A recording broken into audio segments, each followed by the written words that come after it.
आता आपल्या आवडत्या मालिकेचे संपूर्ण भाग मालिका प्रसारित झाल्यानंतर लगेचच पाहू शकता फक्त सन नेक्स्ट वर. भारतातील प्रेक्षकांसाठी मोफत सेवा. अगं सगळं चांगलं चालू असताना तू अशी का वागतेस? काय चांगलं चालू आहे?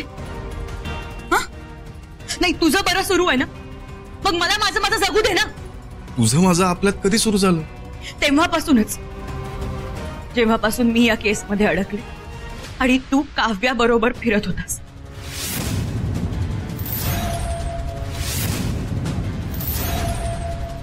काय बोलतेस तू? जे डोळ्यांनी बघितलं ना तेच बोलतेय मी. बघ तुझा काहीतरी गैरसमज झाला. कसला गैरसमज? त्या दिवशी घरी आले होते मी, सगळं बघितलं.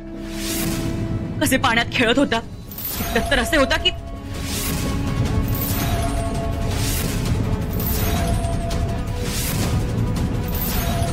बोलायलाही लाज वाटते. गिरिजा तू माझ्यावर संशय घेतेस? संशय नाही, मला खात्री आहे की तुझं आता माझ्यावर प्रेम उरलंच नाहीये. गिरिजा? काय गिरिजा? त्या आधीही बघितलं होतं मी. रस्त्यावर गुलुगुलू करत आईस्क्रीम खात होता, मजा मस्ती करत होता, हसत खेळत होता. सांग ना, कुठे आहे माझ्याविषयीचं प्रेम? बाळा गो काही काय बोलते तू? आई तू मध्ये पडू नकोस प्लीज. गिरिजा मी खरंच तुझ्यावर खूप प्रेम करतो ग. ते फक्त बोलण्यापुरतं रे, आणि अशा खोट्या प्रेमाची मला गरज नाहीये.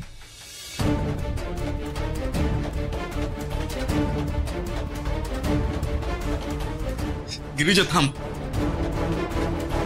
गिरिजा अगं मी तुझ्याशिवाय नाही जगू शकत. गिरिजा खरंच माझं मनापासून प्रेम आहे तुझ्यावर. विक्रांत बास झाली आहे तुझी नाटकं. तुला काय आज नाही ओळखत मी. मला माहितीये तुझं माझ्यावर अजिबात प्रेम उरलेलं नाहीये.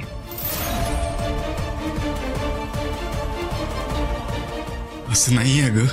असंच आहे विक्रांत. मला माहितीये ना, तुला फक्त तुझ्या होला हो करणारी, घर सांभाळणारी बायको हवी आहे.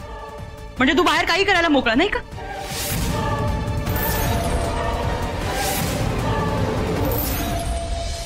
मी नाही खपून घेणार. तुला काय वाटलं मी तुझ्या हातातली बाहुली बनून राहीन?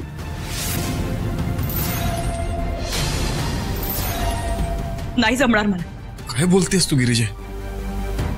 बस झालं. मी ऐकून घेतो म्हणून वाटेल ते आरोप करणार का माझ्यावर? जे खरं आहे तेच बोलतीये. काय खरं आहे गिरिजा? तुला वाटतंय ते खरं नाहीये. काव्या फक्त माझी मैत्रीण आहे. मग मी कोण आहे? तू माझी होणारी बायको आहेस गिरिजा. मी आज पण तुझ्यावर तेवढंच मनापासून प्रेम करतोय, पण तू माझ्या प्रेमाचा अपमान करतेस ग.